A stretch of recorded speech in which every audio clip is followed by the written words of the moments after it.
DG Koya Praveen కొమెన్స్ AP digital corporation Vasudevareddy ద్వారా 65 మంది ఉద్యోగులు 2020లో సజ్జల భార్గవ్ రెడ్డి సోషల్ మీడియాలో అరంగేట్రం. 3 రాజధానుల వ్యతిరేకత, జడ్జిలపై వ్యతిరేక పోస్టులు, రాష్ట్ర స్థాయి నాయకుల కుటుంబ సభ్యుల పేర్లను ప్రస్తావిస్తూ అసభ్యకర పోస్టులు, పలు రకాలైన సెక్షన్ల కింద కేసులు నమోదు. సజ్జల భార్గవ్ సోషల్ మీడియాలో జాయిన్ అయినప్పటి నుంచి పెరిగిన అసభ్యకర పోస్టులు. అవినాష్ పిఏ రాఘవ ద్వారా వర్రాకి కంటెంట్. షర్మిల సునీత మధ్య అసభ్యకర పోస్టులు. అవినాష్ మాట్లాడుతుండగా పిఏ రాఘవ రాసుకుని వర్రాకి కంటెంట్ అందుతోంది. ఇదే వర్రా వాంగ్మూలంలో చెప్పాడు.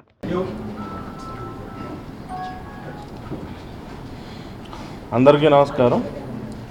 మీకు అందరికీ తెలిసిందే, గత వారం రోజులుగా కూడా రాష్ట్ర వ్యాప్తంగా ఈ సోషల్ మీడియా సైకోల మీద ప్రభుత్వం యుద్ధం ప్రకటించింది. అందులో భాగంగానే మన జిల్లాలో కూడా కొంతమంది ఉండటం అనేది చాలా దురదృష్టకరమైన విషయం. ఈ విషయం గురించి కొంచెం చెప్పాలంటే, నేను పెద్దగా తెలుగు టీవీ ఛానళ్ళు సోషల్ మీడియా ఫాలో అవ్వకపోవటం వల్ల నాకు పూర్తి అవగాహన లేకపోయింది మొదట్లో. ఆ సమయంలో ఒక మిత్రుడు, ఆప్తుడు ఒక ఆయన వివరంగా ఫోన్ చేసి, ఎందుకు నువ్వు ఏం జరుగుతుందని అడిగితే ఏదో మనకు అప్పటి వరకు అంతంత మాత్రంగా చెప్తే ఆయన మొత్తం వివరించితే వీళ్ళ యొక్క ఇతివృత్తాంతాలన్నీ, వీళ్ళు ఏంటనేది, వీళ్ళ సోషల్ మీడియా పోస్టులు, వీళ్ళ ప్రొఫైళ్ళు అన్నీ ఆయన పంపిస్తే అన్నీ చూసిన తర్వాత వీళ్ళ వాడిన భాష ఇవన్నీ చూస్తే ఈ రోజున్న పరిస్థితుల్లో అరబ్ దేశాల్లో అయితే రోడ్డు మధ్యలో, ఊరు మధ్యలో గుంజ కట్టేసి రాళ్లతో కొట్టి చంపేసే శిక్ష విధిస్తారు. అంత అసహ్యకరమైన భాషా ప్రయోగం చేయడం జరిగింది. వీళ్ళు ముఖ్యంగా ఈ వర్రా రవీంద్రారెడ్డి అనేవాడు ఈ రాష్ట్ర ముఖ్య నేతల యొక్క కుటుంబ సభ్యులు, మహిళా కుటుంబ సభ్యులనే వాళ్ళని గురిపెట్టుకుని మరి ఇతని యొక్క కార్యకలాపాలు సాగిస్తాడు.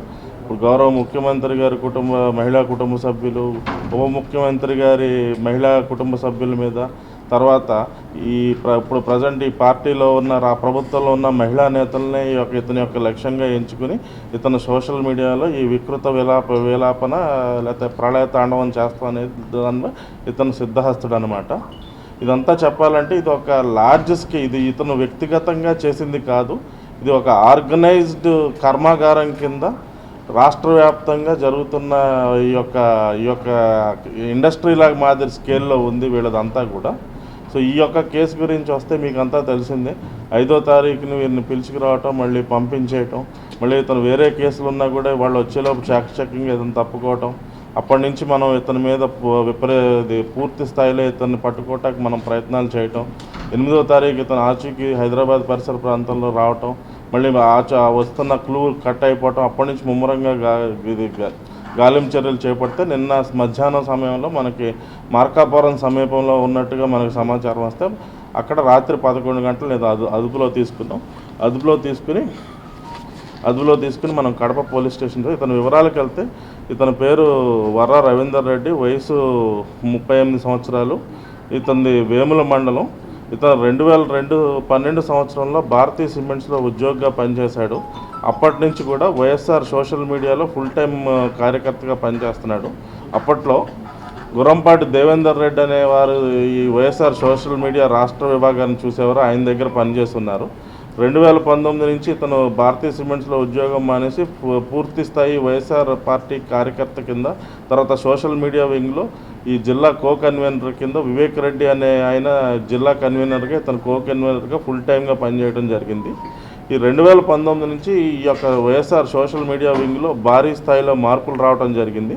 2020లో ఏపీ డిజిటల్ కార్పొరేషన్ అని చెప్పి ప్రభుత్వ రంగ సంస్థ, దానికి అప్పటి ప్రభుత్వం చిన్న వాసుదేవరెడ్డి అని ఐడ్రీమ్ మీడియా ఛానల్ యొక్క యజమాని దాన్ని నియమించడం జరిగింది. ఆ సమయంలో 2 విభాగాలుగా పనిచేసేది ఏపీ డిజిటల్ కార్పొరేషను, తర్వాత ఏపీ సోషల్ మీడియా టీం అని చెప్పి ఉండేవి. ఈ డిజిటల్ కార్పొరేషన్లో 65 మంది ఉద్యోగులు ఉండేవారు. అందులో కొంతమంది పూర్తిగా కూడా వైఎస్ఆర్ పార్టీ కార్యక్రమాలకు వాళ్ళు ఉపయోగించుకోవడం జరిగిందని ఇతను చెప్పడం జరిగింది ఇతను వాంగ్మూలంలో.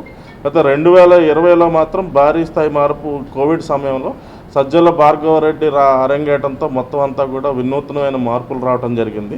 మొత్తం అంతటినీ ఒక తాటి మీద తీసుకొచ్చి ఇక ఎప్పుడైతే సజ్జల భార్గవ ఈ యొక్క విభాగాన్ని ఆయన చేతుల్లో తీసుకున్నాడు, ఈ భూత పురాణాలన్నీ మొదలెట్టడం జరిగింది.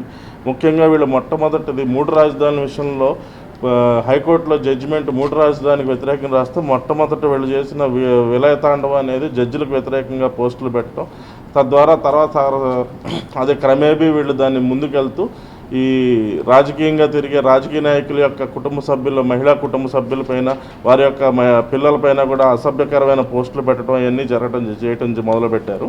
మొత్తం వీళ్ళు 45 మంది వీళ్ళ ముఠాలో మనం ఐడెంటిఫై చేయడం జరిగింది. మొత్తం 40 సోషల్ మీడియా హ్యాండిల్స్ని మనం వెరిఫై చేసాం. ఏదైతే అసభ్యకరమైన ఈ పదజాలంతో ఈ యొక్క సోషల్ మీడియా పోస్టులు పెట్టి మొత్తం మనం 40 సోషల్ మీడియా హ్యాండిల్స్ ఐడెంటిఫై చేయడం జరిగింది.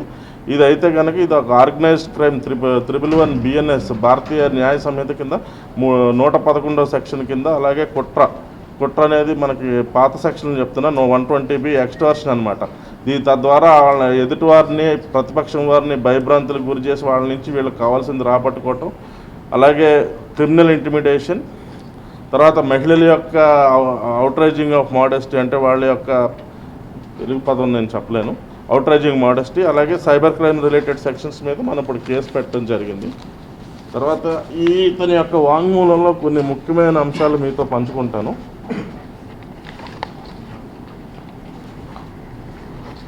ఈ 2012లో ఎప్పుడైతే ఇది మొదలుపెట్టారో గుర్రంపాటి దేవేందర్ రెడ్డి ఆధ్వర్యంలో ఆ సమయంలో ఎస్కే మస్తీ, పుట్టపు ఆదర్శ అనేవాళ్ళు క్రియాశీలకంగా వ్యవహరించి, తర్వాత ఇంటూరు రవికిరణ్, ఈ ముగ్గురు కూడా ఈ మార్ఫింగ్ సంబంధించిన డివైసులు వాళ్ళు కలిగి ఉండి ఈ యొక్క నాయకుల యొక్క ఫోటోలను వికృత రూపంలో మార్ఫింగ్ చేసి వీళ్ళందరికీ రాష్ట్ర వ్యాప్తంగా అందరికీ సరఫరా చేస్తే వీళ్ళు సోషల్ మీడియాలో పోస్టులు పెట్టడం గట్రా చేస్తుండేవాళ్ళు.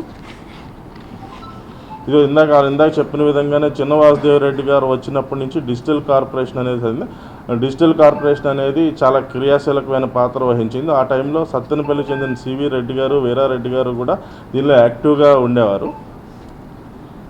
తర్వాత ఉత్తరాంధ్రకు చెందిన శ్రీనివాసు, కేఆర్ భాస్కరు, గొడిత సూర్యప్రకాష్, కాకినాడకు చెందిన సూర్యప్రకాష్, కేఆర్ సూర్య, శ్రీకాంత్ బాగి, వైభవ్ రెడ్డి, కుశాల్ రెడ్డి, విష్ణువర్ధన్ రెడ్డి, కుందూరు రాజశేఖర్ రెడ్డి అనేవాళ్ళు వీళ్ళ ఐడీలు డిజిటల్ మీడియా తరఫున ఐడి కలిగి ఉండి వీళ్ళు ఇవన్నీ కంటెంట్ అంతా మార్ఫ్డ్ కంటెంట్ సప్లై చేస్తూ ఉండేవాళ్ళు.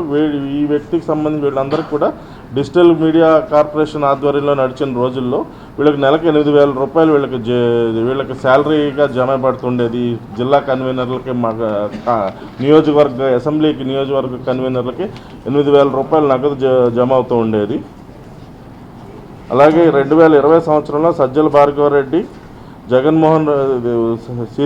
జగన్మోహన్ రెడ్డి గారి బంధువు అయినటువంటి సిరిగిరెడ్డి అర్జున్ రెడ్డి, సత్తెనపల్లికి చెందిన వీరారెడ్డి, సుమారెడ్డి, తీయపుర అనేవారు వీళ్ళ బాధ్యతలు తీసుకోవడం జరిగింది. అలాగే మొత్తం వీళ్ళకి యూట్యూబ్ ఛానల్స్ మొత్తం దగ్గరగా ఒక 40 యూట్యూబ్ ఛానల్స్ ఉన్నాయి. అందులో CSR మీడియా, తక్కలపల్లి, వారియర్స్, సుమా టీము, ఇలా రకరకాలుగా మొత్తం ఉండడం జరిగింది. ఇదే కాకుండా PDTV, జానీ, శ్రీరెడ్డితో లాంటి ఇండివిజువల్ వ్యక్తిగత యూట్యూబ్ హ్యాండిల్లో కూడా అసభ్యకరమైన పోస్టులు వీళ్ళు జారీ చేస్తూ ఉండేవారని చెప్పడం జరిగింది. మొత్తం వైఎస్ఆర్ సోషల్ మీడియాలో 130 మంది ఉండి వీరి వద్ద 400 పైగా హ్యాండిల్స్ ఉండి, ఇదంతా కూడా వీరి యొక్క సజ్జల భార్గవ రెడ్డి గారు ఇది చేపట్టిన తర్వాత వీరి యొక్క ముఖ్య కార్యాలయం తాడేపల్లిలో గల PVC ఐకాన్ బిల్డింగ్ 3rd ఫ్లోర్లో YSR social media head office ఉండి అక్కడి నుంచి వీళ్ళంతా కూడా వీళ్ళ యొక్క కార్యక్రమాలు నడిపించేవారు. మొత్తం మేము ఇప్పుడు ఐడెంటిఫై చేసిన ఈ అసభ్య పదజాలంతో పోస్టులు పెట్టిన హ్యాండిల్స్ డాక్టర్ ప్రభాకర్ రెడ్డి, చెన్నైపల్లి ఆయన పేరు. 2 జగనన్న సైన్యం, ఇది వచ్చి వెంకటేష్ బాడి అని బొబ్బిలి చెందినవారు, పవన్ కుమార్ గొట్టిపేట ఆయన. వెంకటేష్ బాడి వచ్చి YSR social media manager team జగనన్నలో 2010 నుంచి పనిచేస్తున్నారు. తర్వాత వచ్చి బేతంపూడి నాని గిడియోన్, ఇతను కూడా అసభ్యకరమైన పోస్టులు పెట్టడంలో సిద్ధహస్తుడు.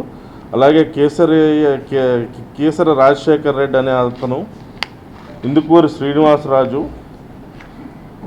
రామాల మన్విత్ కృష్ణారెడ్డి, మొహమ్మద్ ఖాజా బాబా, మేకా వెంకట్రామిరెడ్డి, హరికృష్ణారెడ్డి కల్లం, మలకా అమర్నాథ్ రెడ్డి, వెంకట్రంగారెడ్డి నెమలిదిన్నె, బొగ్గు జయరాం, బద్దం అశోక్ రెడ్డి, ఇడ్లీ వడ సాంబార్, ఇంటూరు రవికిరణ్, షేక్ మహమ్మద్ ఖాజా మొయినుద్దీన్ షేక్ అలియాస్ షేక్ జాను, జగదీశ్వర్ రెడ్డి ఆళ్ల, ఇంటూరు రవికిరణ్ ఇంకో హ్యాండిల్ ఇది, శ్రీనివాసరెడ్డి బట్టలపల్లి,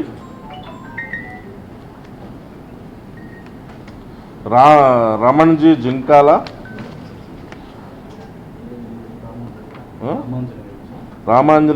జింకాల రామాంజనేయులు, రెడ్డి గారి అమ్మాయి వెలమూరి సుధారాణి, మహమ్మద్ ఇస్మాయిల్,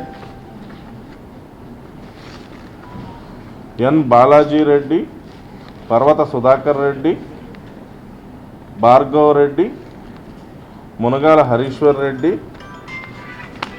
ఇలా మొదలగు వారు అందరూ కూడా ఈ సోషల్ మీడియాలో అసభ్యకరమైన జగుత్సాకరమైన పోస్టులు పెట్టడంలో ఇతని నెట్వర్క్లో ఇతని ప్రొఫైల్ మనం పరిశీలించగా మన యొక్క ఇదంతా కూడా చూడటం జరిగినది.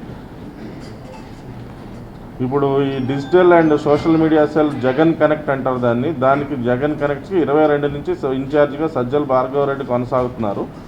ఇవన్నీ సజ్జల భార్గవ్ రెడ్డి, అర్జున్ రెడ్డి, వీరారెడ్డి, సుమారెడ్డి తదితర వైసీపీ సోషల్ మీడియా యొక్క సూచనల ప్రకారం వీళ్ళంతా కూడా వాళ్ళ యొక్క సూచనల ప్రకారం పనిచేస్తారు. అయితే రాష్ట్రంలో ప్రతి జిల్లాలోనూ ఒక జిల్లా గ్రూప్ కన్వీనర్ ఉంటారు. కడప జిల్లా డిస్టిక్ గ్రూప్ కన్వీనర్గా వివేక్ రెడ్డి అని పులివెందులకు చెందిన ఆయన, తర్వాత ఇతను, చెన్నారెడ్డి, సునీత, తిరుపూడి నిశాంత్ అనేవారు కో కన్వీనర్స్గా కడప జిల్లాకు వ్యవహరిస్తున్నారు. ఇదంతా కూడా PVR icon building 3rd floor Tadepalli నుంచే మొత్తం వీళ్ళకి అంతా దిశానిర్దేశం రావడం జరుగుతుంది. అయితే ఇతని యొక్క పెట్టే పోస్టుల్లో 3 రకాలు ఉన్నాయి. ఒకటి, ఇతను సొంతంగా కొన్ని పోస్టులు పెడుతుంటాడు. కొన్ని Sajjala Bhargav PVR icon building ఏదైతే ఉందో అక్కడ వీళ్ళ యొక్క యూజర్ ఐడి పాస్వర్డ్లు కూడా వాళ్ళు కలిగి ఉన్నారు. 22వ సంవత్సరంలో కొంతమంది ఐడెంటిఫైడ్ హ్యాండ్లర్స్ ఎవరైతే ఉన్నారో వాళ్ళ యొక్క ఐడీస్ పాస్వర్డ్స్ తీసుకుని ఆ పీవీఆర్ ఐకాన్ బిల్డింగ్ నుంచే వాళ్ళు కొంత పోస్ట్ చేస్తారు, ఇతను కొన్ని పోస్ట్ చేస్తాడు.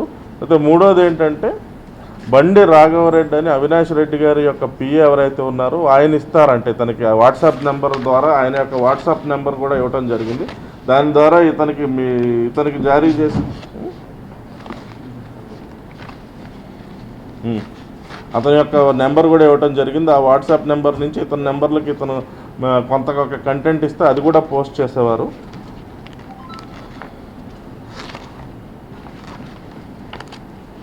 అలాగే కొన్ని పోస్టులు ఉన్నాయి, అవి ఇప్పుడు పత్రికా సముఖంగా ఇప్పుడు రాష్ట్ర వ్యాప్తంగా చాలామంది చూడొచ్చు. నా యొక్క సంస్కారం విజ్ఞత అవి చదవటానికి నాకు మనసు అంగీకరించట్లేదు. సో దీని ఇంకేంటంటే ఈ యొక్క బండి రాఘవరెడ్డి అనే వారు ఇచ్చిన పోస్టులు ముఖ్యంగా వైఎస్ షర్మిల గారి మీద, సునీత గారి మీద, విజయమ్మ గారి మీద ఇచ్చినట్టున్నది. ఈయనకి బండి రాఘవరెడ్డి అనే వ్యక్తి ఇస్తే, అవినాష్ రెడ్డి గారి పిఏ ఇస్తే ఈయన పోస్ట్ చేశాడని మన యొక్క వాంగ్మూలంలో చెప్పడం జరిగింది. ఇది మరి బండి రాఘవరెడ్డి గారికి కంటెంట్ మెటీరియల్ ఎవరిస్తారంటే ఇతను నేను 2-3 సార్లు అవినాష్ రెడ్డి గారు బండి రాఘవరెడ్డి గారికి డిక్టేట్ చెప్తుండగా ఆయన నోట్స్ తీసుకుని నాకు ఇచ్చేవాడని చెప్పడం జరిగింది. ఇదంతా కూడా మరి ఆల్రెడీ ఇతను నాకు సంబంధం లేదు, ఇది వేరే నా యొక్క ఐడెంటిటీని వేరే వాళ్ళు దొంగిలించి పెడుతున్నారని ఒక కేసు పెట్టడం కూడా మన వద్దే పెట్టారు పులివెందుల్లో. దానిలో వేరే వ్యక్తిని ఏమైనా చేశారు. మరి ఇతను వాంగ్మూలంలో ఈ రకంగా చెప్పడం జరిగింది. దీన్ని మనం కొంచెం లోతుగా పరిశీలించాల్సి ఉంది.